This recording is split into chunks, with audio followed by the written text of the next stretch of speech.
हे guys, good evening. So guys, ये Vision की 18 एंड 19 जुलाई की डेली करंट अफेयर्स की मैगजीन है। तो चलिए हम आज की फर्स्ट न्यूज़ स्टार्ट करते हैं। दैट इज़ द एक सेकेंड यार, हाँ, India Singapore mediation summit making the mediation main stream, reflections from India and the Singapore. तो गाइस, ये जो हमारी न्यूज़ है, देखो मीडिएशन मैंने आपसे काफ़ी बार डिस्कस किया हुआ है कि अल्टरनेट डिस्प्यूट रेजोल्यूशन के कुछ वेज होते हैं, जैसे मीडिएशन हो गया, है ना, आर्बिट्रेशन हो गया, आर्बिट्रेशन एंड कॉन्सिलिएशन हो गया, निगोसिएशन हो गया। तो there are 4 types of alternate dispute resolution. तो उसी के बारे में क्या है, इंडिया और सिंगापुर में एक मीडिएशन समिट हुई है। फाइन। तो गाइस, ये जो हमारी न्यूज़ है इंटरनेशनल रिलेशंस में कवर होगी अंडर GS2। अभी क्या है, इस समिट को एड्रेस किया है तब हमारे जो चीफ जस्टिस ऑफ इंडिया हैं उन्होंने बोला है कि हमें क्या करना चाहिए। सबसे पहले अगर कोई भी डिस्प्यूट होता है, किसी भी दो पार्टीज में डिस्प्यूट हो रहा है, तो सबसे पहला स्टेप उसको रिजोल्व करने का सबसे पहला स्टेप होना चाहिए वो मीडिएशन होना चाहिए, और वो मैंडेटरी होना चाहिए। मतलब ये नहीं कि अगर आप दोनों में कुछ डिस्प्यूट हो तो एकदम से आप कोर्ट में उतर जाओ, नहीं, आपको कोर्ट से पहले क्या करना चाहिए, आउट ऑफ द कोर्ट सबसे पहले मैंडेटरी बनाना चाहिए मीडिएशन को। फाइन। तो ऐसा हमारे चीफ जस्टिस ऑफ इंडिया ने बोला है। Fine. Addressing the summit, chief justice of India called for prescribing mediation as a mandatory first step for resolution of every allowable dispute. जो भी डिस्प्यूट है उसमें हर एक डिस्प्यूट में हमें मीडिएशन को पहला मैंडेटरी बनाना है। इंडिया ऑलरेडी सिग्नेटरी है किसका, to the UN convention on the mediation, जिसको हम सिंगापुर कन्वेंशन भी बोलते हैं। तो गाइस, आपको पता होना चाहिए कि सिंगापुर कन्वेंशन को हम UN कन्वेंशन ऑन मीडिएशन बोलते हैं, जिसके अंदर हम क्या करते हैं, मीडिएशन को सेटलमेंट करते हैं। और अगर कोई भी मीडिएशन के थ्रू अगर आपका कोई डिस्प्यूट सेटल डाउन हो रहा है तो उसमें फोर्स ऑफ लॉ होता है। फोर्स ऑफ लॉ का मतलब ये है कि वो जो आपका अवार्ड है वो फाइनल है और बाइंडिंग है। फाइन। इसके अलावा मीडिएशन एक अल्टरनेटिव डिस्प्यूट रेजोल्यूशन प्रोसेस है, ऑलरेडी आपको बता चुकी हूँ, ठीक है। इन विच जो न्यूट्रल जो थर्ड पार्टी होती है मीडिएटर, आप दो दोस्तों में लड़ाई हुई है तो आपको जो तीसरा दोस्त है वो आप दोनों में क्या करेगा, आपकी लड़ाई को बिल्कुल न्यूट्रल कराएगा, उसको सेटल डाउन करेगा, ठीक है। तो एक मीडिएटर होगा जो क्या करेगा, डिस्प्यूटिंग पार्टी से मिलेगा, दोनों बंदों से मिलेगा और उनसे उनकी हेल्प करेगा टू रीच एन एग्रीमेंट। इस वजह से दोनों के बीच में जो कन्फ्लिक्ट है, जो भी डिस्प्यूट है, वो खत्म हो जाए। मीडिएशन इंडिया में दो कैटेगरीज में डिवाइडेड है।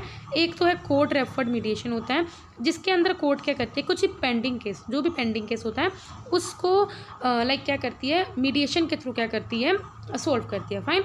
द कोर्ट में refer a pending case for mediation in India under the code of civil procedure 1908। Fine. मतलब कोई भी अगर पेंडिंग केस है, अगर उसको मीडिएशन के थ्रू हम सोल्व करते हैं under code of civil procedure 1908। इसके अलावा एक mediation and conciliation project committee है, उसको एस्टेब्लिश की गई थी सुप्रीम कोर्ट के द्वारा 2005 में, जो वो क्या करती है कि मीडिएशन मतलब मीडिएशन के बाद देखो एटलीस्ट ये एंड एक रिजल्ट देगा ना, जो रिजल्ट देगा, जो फाइनल जजमेंट देगा, उसी को हम अवार्ड बोलते हैं। फाइन। तो उस अवार्ड को इम्प्लीमेंट किया जा रहा है या नहीं किया जा रहा है वो उसको देखता है, ठीक है। It monitor the effective implementation of the mediation. दूसरा होता है प्राइवेट मीडिएशन, जिसके अंदर कोई भी जो क्वालिफाइड पर्सन है, जो कोई भी ऐसा मतलब कि इंटेलेक्चुअल आदमी है, वो एज अ मीडिएटर काम करता है on a fixed fee basis. वो अपनी एक फीस लेगा और उसके काम करके अपना काम कर देगा। फाइन। बेनिफिट्स के मीडिएशन का of course cost effective way of resolving a dispute, बहुत जल्दी ये क्या कर सकती है, मतलब आपके डिस्प्यूट को सोल्व कर देगी। फाइन।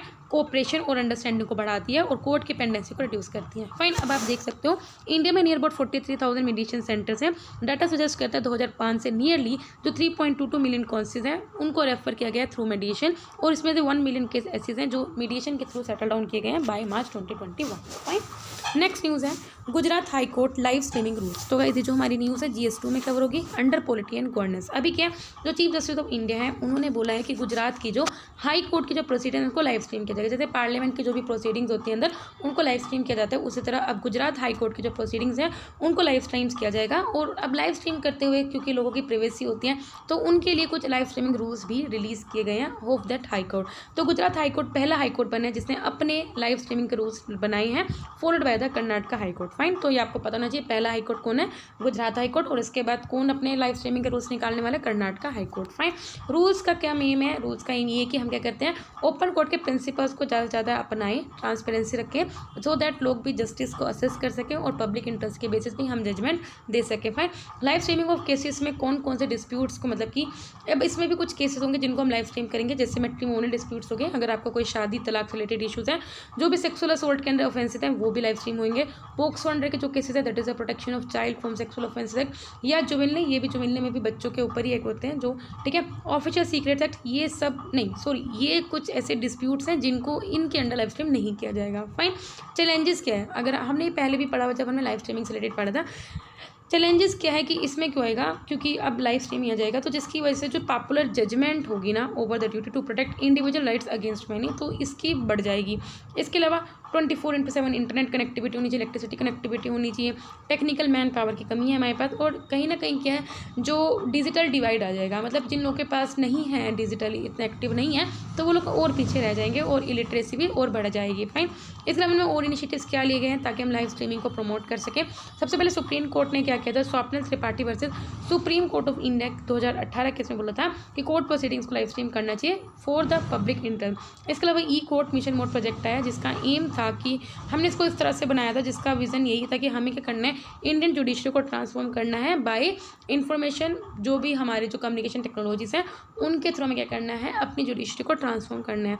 फिर ई कमेटी जो सुप्रीम कोर्ट की, उन्होंने भी एक ड्राफ्ट मॉडल रिलीज़ किया था कि किस तरह से आप क्या कर सकते हो, कोर्ट की प्रोसीडिंग्स को लाइव स्ट्रीम कर सकते हो और उनको रिकॉर्ड कर सकते हो। फाइन, नेक्स्ट न्यूज़ है mid day meals leave a long lasting impact study. तो कहीं ये जो हमारी न्यूज़ है सोशल इश्यूज़ में कवर होगी। अभी क्या हम एक्सपर्ट्स हैं कि एक्सपर्ट्स के द्वारा एक स्टडी कंडक्ट की गई है, और ये एक्सपर्ट्स कहाँ के हैं, international food policy research institute के। तो इसमें इन्होंने बोला है कि ये एक इंटर जनरेशन एनालिसिस है, जिसमें ये बोला है of the impact of mass feeding programme. आपको पता है मिड डे मील्स में क्या होता है, मेनली जो स्कूल्स में क्या करते हैं, हम बच्चों को खाना देते हैं, और हम ये क्यों दे रहे हैं, ताकि हम बच्चों को अट्रैक्ट कर सकते हैं कि आप आओ, एजुकेशन, फ्री एजुकेशन प्रोवाइड करो। फाइन, तो अभी एक्सपर्ट्स के जो international food policy research institute है, उनके एक्सपर्ट्स ने ये स्टडी कंडक्ट करी है।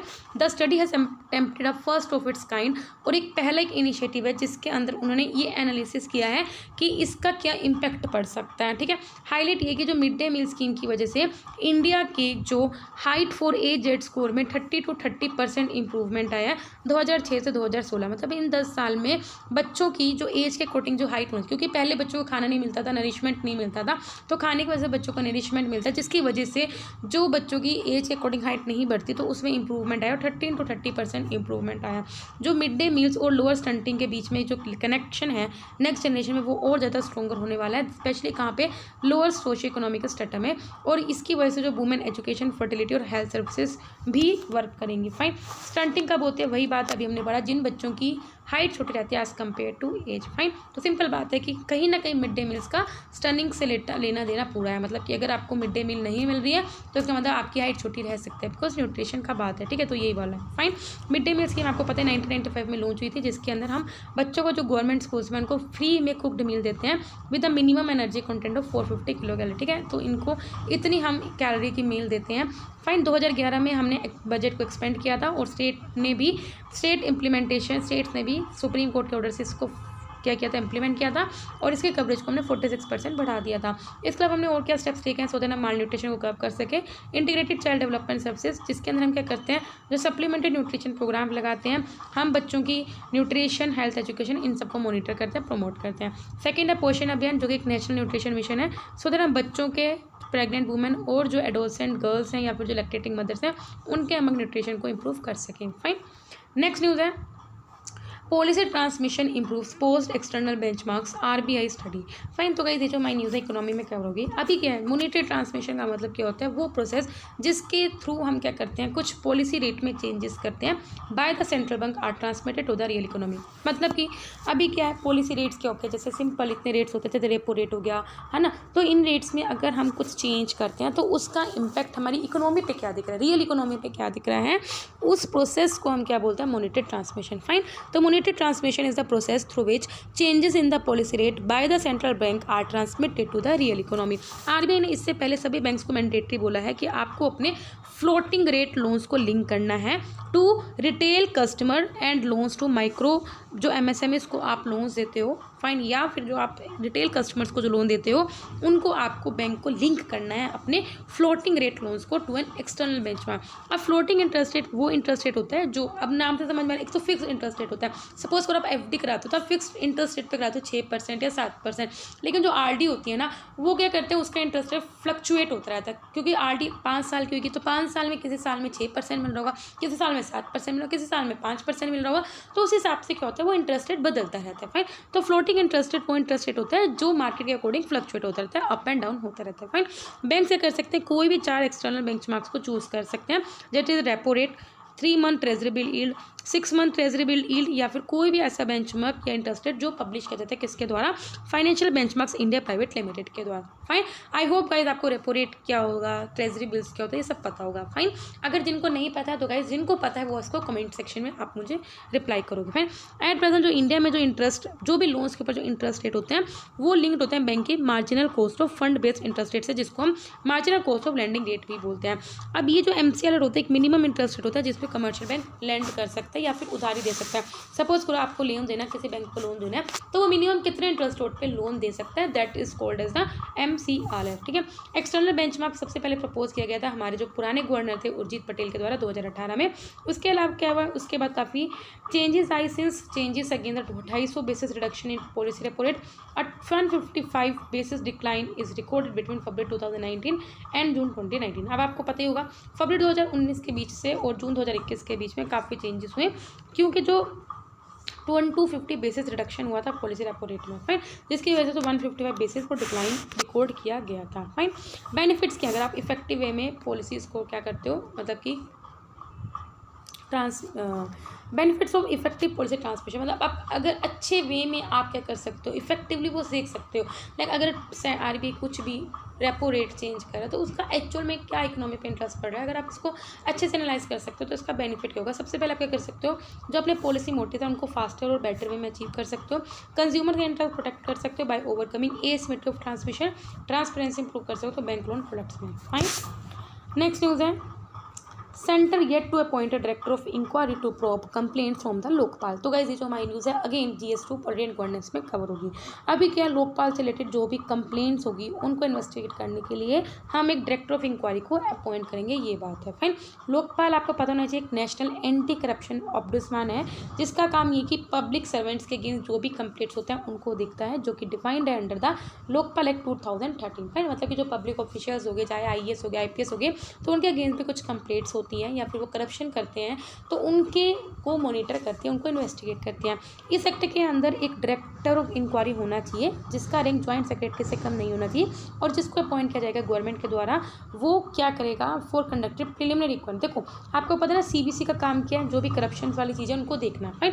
तो CBC क्या करेगा, एक प्रिलिमिनरी मतलब CBC से पहले कुछ इंक्वायरीज होती हैं वो किसी और को थामेगा और वो काम कौन करेगा, वही डायरेक्टर ऑफ इंक्वायरी करेगा। फाइन, पर अगर कोई भी करप्शन से रिलेटेड कंप्लेंट है तो CBC डायरेक्ट अपने आप नहीं उस कंप्लेंट को इन्वेस्टिगेट करेगा, पहले डायरेक्टर ऑफ इंक्वायरी क्या करेगा, इन्वेस्टिगेट करेगा, उसके बाद वो कौन करेगा, CBC करेगा। फाइन, इसके अलावा लोकपाल आया था, केम इनटू बीइंग इन 2019, तो डायरेक्टर ऑफ इंक्वायरी को अभी तक अपॉइंट नहीं किया हुआ है। हाईवर जो केसेज हैं वो काफ़ी ज़्यादा रिसीव किए जा रहे हैं CBC में, that is the central vigilance commission में द्वारा, जिसके अंदर हमें प्रिलिमिनरी इंक्वायरीज करनी पड़ेगी और प्रिलिमिनरी इंक्वायरीज करने के लिए हमें डायरेक्टर ऑफ इंक्वायरी की जरूरत पड़ेगी। फाइन, तो अभी लोकपाल एक्ट 2013 के क्या सेलिएंट फीचर्स थे, सबसे पहले था लोकपाल की जुरिसडिक्शन, मतलब कि लोकपाल किस किस के अगर करप्शन के किसी पे चार्ज लगे हुए हैं तो किन किन को वो देख सकता है।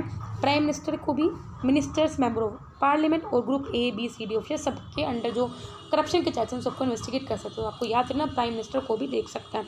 इसके अलावा लोकपाल में चेयरपर्सन होता है और मैक्सिमम 8 मेंबर्स होते हैं, आपको कंपोजिशन पता होना चाहिए और 8 मेंबर्स में 50% जुडिशियल मेंबर्स होने चाहिए, 50% मेंबर्स कम से कम SCs, STs, OBCs, माइनॉरिटीज या वुमेन से होने चाहिए।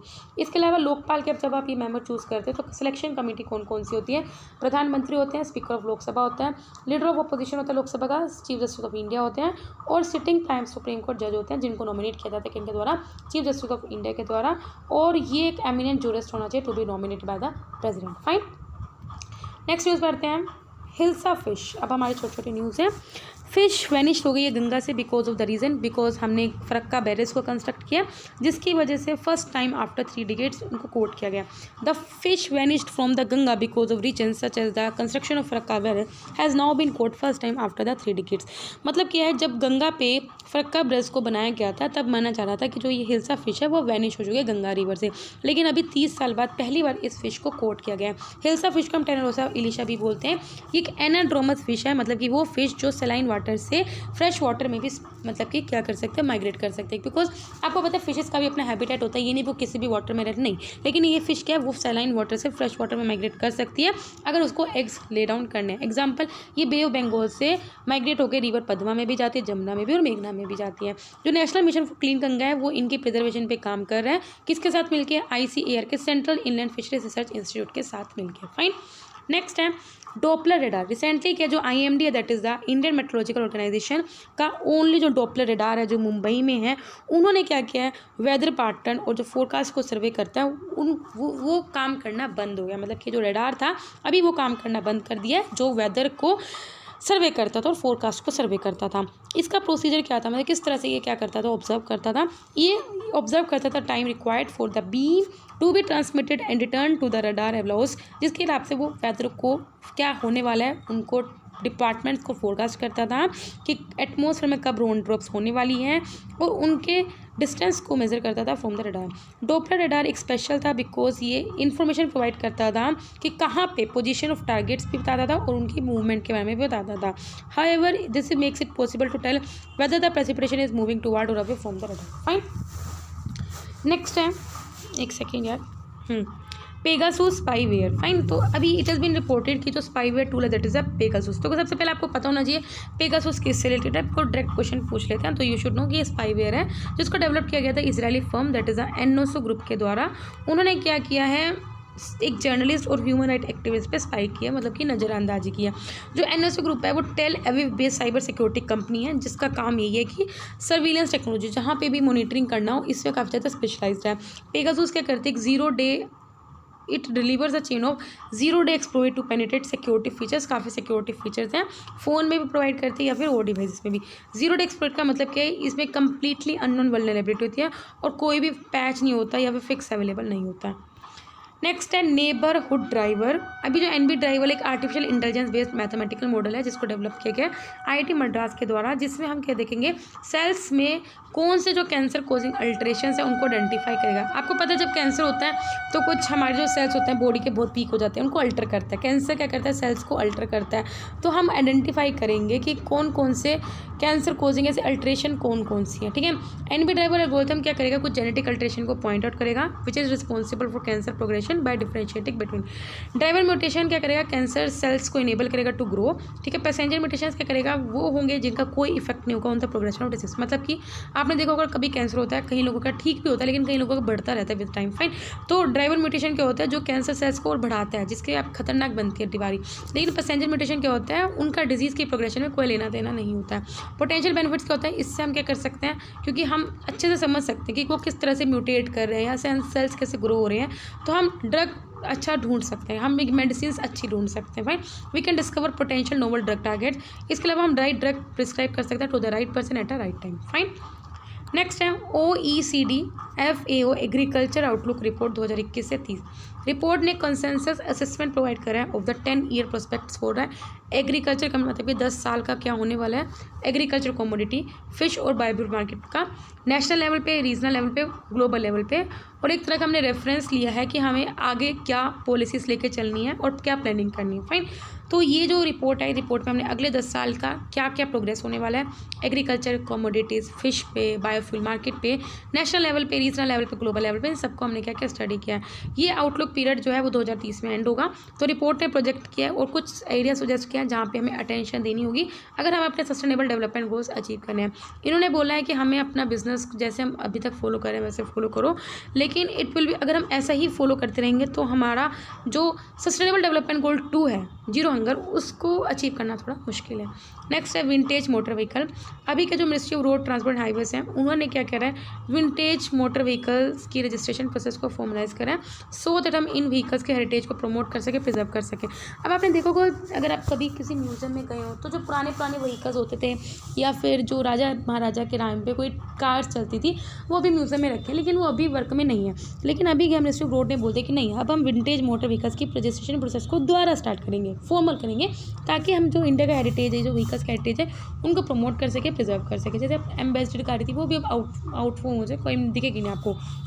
रूल्स में क्या है, इसमें हम हैसल फ्री प्रोसेस प्रोवाइड करेंगे, कुछ फीचर होंगे जैसे VA सीरीज। फाइन, एक यूनिक रजिस्ट्रेशन मार्क होगा फॉर फ्रेश रजिस्ट्रेशन। इसमें हम क्या करेंगे, विंटेज व्हीकल मोटर व्हीकल्स वो डिफाइन होंगे, वो सब व्हीकल चाहे वो 2 व्हीलर हो चाहे वो 4 व्हीलर हो, लेकिन जो 50 साल से पुराने हो from the date of their first registration. Fine, कुछ पर्सनैलिटीज हैं न्यूज़ में हम जरा देख लेते हैं। कदम्बनी गांगुली, ये पहली वुमेन थी मॉडर्न इंडिया की जो कि फिजिशियन थी 1886 में। From Calcutta medical college. साथ में इनके साथ आनंदी गोपाल जोशी भी थी, जिन्होंने 1886 में women medical college of peninsula से पढ़ाई करी थी। ये पहले फीमेल स्पीकर थी इंडियन नेशनल कांग्रेस की, जो 6 फीमेल डेलीगेट्स का पार्ट बनी थी टू द 5th सेशन। आपको पता है ना 1885 में कांग्रेस बनी थी तो उनके सेशन होते थे, तो 1889 के 5th सेशन में ये स्पीकर थी और इन्होंने 1906 में वुमेन कॉन्फ्रेंस को भी ऑर्गेनाइज किया था कैलकाटा में after the partition of Bengal. Next है रुखमबाई रोनोट, ये 1864 में बोर्न हुई थी। जो रुखमबाई रोट थी, she was an earliest, Kangana Ranaut नहीं है भाई ये, ठीक है, रुखमबाई रोट है। शी वॉज एन अमंग अर्लीफाइड क्वालिफाइड वुमेन फिजिशियन थी और ये फेमिनिस्ट थी जिन्होंने वुमेन राइट्स के लिए वॉइस उठाई थी। ये शी वॉज अ मेजर कोज जिसके बीच में एज ऑफ कंसेंट एक्ट आया था, जब हमने एज बढ़ाई थी लड़कियों लड़कों की मैरिज की, ठीक है, बेस्ड ऑन दादाजी भिखाजी वर्सेस द रुखमबाई केस 1885। कुछ प्लेसेस थे न्यूज़ में, हम देख लेते हैं, लास्ट न्यूज़ है आज की। त्रिपोली अभी क्या है, लिबनान में कुछ राइट्स हो रहे हैं जिसमें 2 डजन पीपल इंजर्ड हुए हैं in the northern city of Tripoli. Tripoli Libya की कैपिटल सिटी है, तो ये आपको थोड़ा पता होना चाहिए कि लीबिया की कैपिटल कौन है, त्रिपोली, और वहाँ पे क्या हो रहे हैं, मतलब कुछ लाइक वो हो रही हैं, राइट्स हो रहे हैं। ये सिचुएटेड है in the north western Libya along the Mediterranean coast और ये कंट्री की largest city and the chief sea port. Next है मानस नेशनल पार्क। असम का जो मानस नेशनल पार्क है वहाँ पे टाइगर पॉपुलेशन बहुत ज़्यादा हाइक हुई है, 20 सालों में 0 से 48 हुई है, very important. Fine, wild life sanctuary है, यूनेस्को का नेचुरल वर्ल्ड हेरिटेज साइट भी है, project tiger reserve, elephant reserve, biosphere reserve, सब कुछ है। ये हिमालय के फुट हिल्स में लोकेटेड है और ये जो बॉर्डर है with the royal Manas national park Bhutan में, ठीक है। कॉन्टिन्यूस मतलब उसके साथ लगती है। लास्ट न्यूज़ है that is the Siberia is drilling under the worst wild fire for 3rd year in a row, मतलब कि पिछले 3 साल से लगातार ये वर्स्ट वाइल्ड फायर हो रही है। ये वास्ट चीज़ें ना रशिया एंड नॉर्दर्न कजाकिस्तान में, जिसमें सभी नॉर्दर्न एशिया एंड कॉन्स्टिट्यूट होता है and it known for its harsh winter, ठीक है। सिबेरिया में बहुत ज़्यादा हार्श विंटर्स होती हैं। सिबेरिया कहाँ से एक्सटेंड करते हैं, फ्रॉम उरल माउंटेन्स जो पैसिफिक ओशन के वेस्ट में है, in the east and southward from the Arctic ocean. अब आपको इसकी बाउंड्री पता होना चाहिए, नॉर्थ सेंट्रल कजाकिस्तान है और borders of Mongolia and China है। फाइन, तो यहाँ पे हमारे डेली करंट अफेयर्स कंप्लीट होते हैं। अगर आपको वीडियो पसंद आए तो लाइक करना, कोई डाउट हो कमेंट करना। तब तक के लिए बाय बाय, टाटा।